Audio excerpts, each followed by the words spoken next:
Hello everyone, मैं doctor Wasim Khan, I am a physician. आज इस वीडियो में हम HbA1c टेस्ट यानी ग्लाइकेटेड हीमोग्लोबिन टेस्ट के बारे में जानकारी लेने वाले हैं। यूजुअली ये टेस्ट हम पेशेंट के अंदर डायबिटीज़ डायग्नोस करने के लिए और डायबिटिक पेशेंट्स के अंदर ट्रीटमेंट थेरेपी मॉनिटर करने के लिए हम लोग ये करते हैं।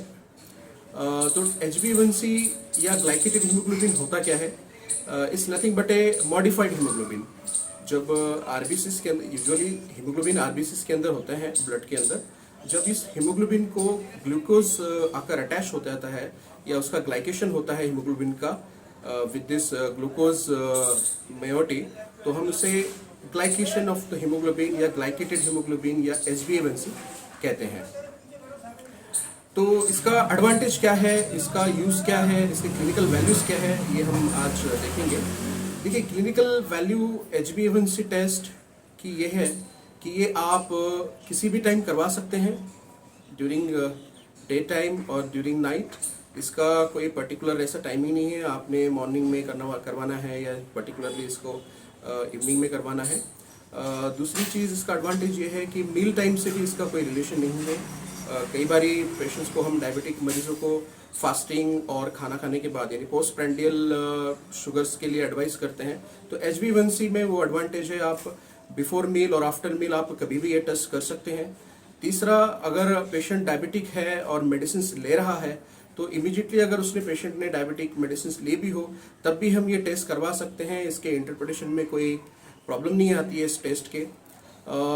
कई बारी पेशेंट्स एक्सरसाइज करता है, एक्सरसाइज करने के बाद अगर हम उसके शुगर लेवल चेक करते हैं तो वो फिजियोलॉजिकल वेरिएशंस उसके अंदर आते हैं, जो HbA1c टेस्ट के अंदर वो भी हम लोग मिनिमाइज कर देते हैं, वो भी उसके अंदर कोई प्रॉब्लम क्रिएट नहीं करते हैं, एक्सरसाइजेस एंड ऑल। तो इस very simple and very important test to diagnose diabetes and to monitor the treatment in diabetic patients. जहाँ तक इसके और एडवांटेजेस की बात की जाए तो it's a very important test to differentiate transient stress induce hyperglycaemia. यानी जो पेशेंट्स हॉस्पिटल में होते हैं, स्पेशली कार्डियक पेशेंट्स जो होते हैं, थोड़ा सा स्ट्रेस फैक्टर होता है, जो कार्डियक सर्जरीज जिनकी होनी होती है या हो चुकी होती है, तो उनमें because of the stress sugar level बढ़ जाते हैं। ऐसे टाइम पे अगर कन्वेंशनल जो फास्टिंग और post prandial blood sugar level कराएं तो वैल्यूज रियलिस्टिक नहीं होती हैं, फिजियोलॉजिकल वेरिएशंस आ जाते हैं। तो in those patient to diagnose diabetes to see whether they are diabetic और not, HbA1c is very important test. तीसरा इसका एडवांटेज ये है कि जब पेशेंट डायबिटिक होता है हम उसे ट्रीटमेंट एडवाइस करते हैं तो many time compliance is very common issue. Initial period में जो पेशेंट्स को कहा जाता है कि आपने डाइट और मेडिसिन को बिल्कुल फॉलो करना है, तो पेशेंट फॉलो नहीं करता है। और जस्ट बिफोर फॉलोअप के टाइम जब पेशेंट को कहा जाता है कि आपको फॉलोअप 2 महीना 3 महीना या वन मंथ बैक जब दोबारा बुलाया जाता है, तो immediate before coming to the follow up patient properly medicine and diet exercise वगैरह फॉलो करता है। ऐसे टाइम पे फिर पेशेंट का जब डायबिटिक कंट्रोल ना भी हो तो for time being it seems control by this conventional test, fasting और पोस्ट प्रेंडियल या खाना खाने के बाद जिसे हम कहते हैं ब्लड शुगर लेवल। तो ये भी हमें हेल्प करती है HbA1c टेस्ट ऐसे मरीजों में जो कॉम्प्लायंस की जिनमें इशू है, तो major correct control, correct diabetic status, तो इसका बेनिफिट हमें मिलता है। कुछ डिजीजेस या कुछ क्लिनिकल सिनेरियोज ऐसे हैं जिसमें HbA1c फॉल्सली हाई या फॉल्सली लो भी देखा जाता है। अगर high HbA1c, false high HbA1c की बात की जाए तो इस आयरन डिफिशिएंसी एनीमिया में बहुत कॉमनली देखा जाता है। स्पेशली फीमेल्स अगर हो इंडियन पॉपुलेशन में, iron deficiency anaemia is very common. So those females और those women having iron deficiency anaemia and diabetes, in that HbA1c test के बारे में हमें बड़ा ही केयरफुल रहना होता है। मिस इंटरप्रिटेशन के चांसेस होते हैं। कई बार पेशेंट का HbA1c उतना हाई होता नहीं है जो कि वो दिखता है, इज जस्ट बिकॉज कि आयरन लेवल कम है, आयरन डिफिशियंसी है। So before interpreting that, before interpreting the diabetic status और control over the diabetes, it's very important to control the iron deficiency. दूसरा है कि पेशेंट्स के अंदर जिनमें ट्राइग्लिसराइड्स हाई होते हैं, हाइपर ट्राइग्लिसरीमिया होता है या जिनमें जॉन्डिस होता है, हाइपरबिलिरुबिनिया होता है, क्रॉनिक अल्कोहलिज्म है, तो इनमें भी ये फॉल्सली हाई HbA1c देखा जा सकता है. So it's very important before interpreting the HbA1c test, this things should be kept in mind. जहाँ तक फॉल्सली लो वैल्यू की बात की जाए, जब फॉल्सली लो HbA1c की बात की जाए, तो सर्टन कंडीशंस ऐसी हैं जिसमें HbA1c लो दिखाया जाता है जबकि वो होता नहीं है.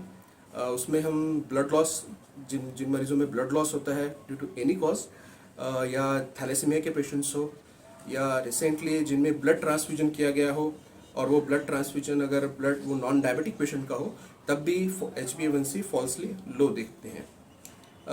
हीमोडायलिसिस की पेशेंट में भी और हम ये देखते हैं कि HbA1c फॉल्सली लो आ जाता है. So it's very important to before interpreting the patient ये चीज़ें रूल आउट की जाए. मैं एक चीज़ यहाँ पे कहना चाहूँगा पेशेंट्स को कि HbA1c test is very reliable, simple and important test in diagnosis and monitoring the treatment of the diabetes.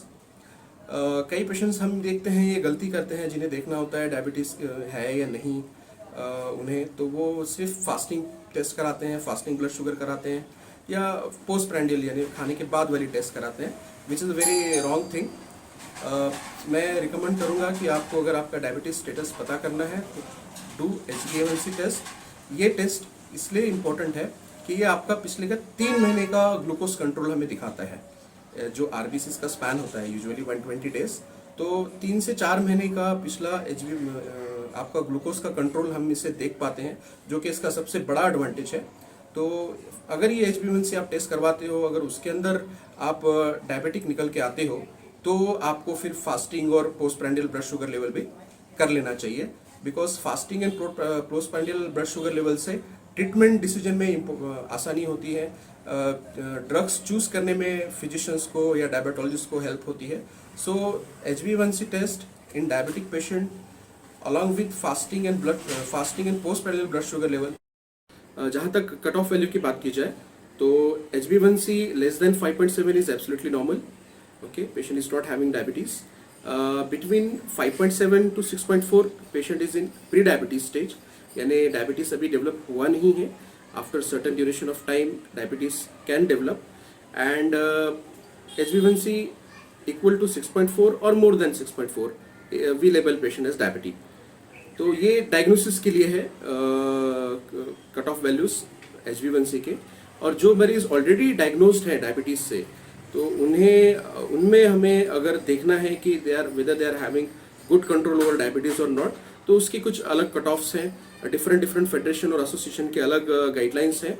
American diabetes association का कहना है कि अप टू 7 यानी less than 7 they consider as a good control over the diabetes.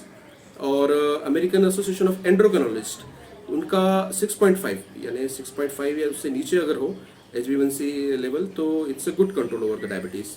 But ideally her patients में ये individualise होना चाहिए.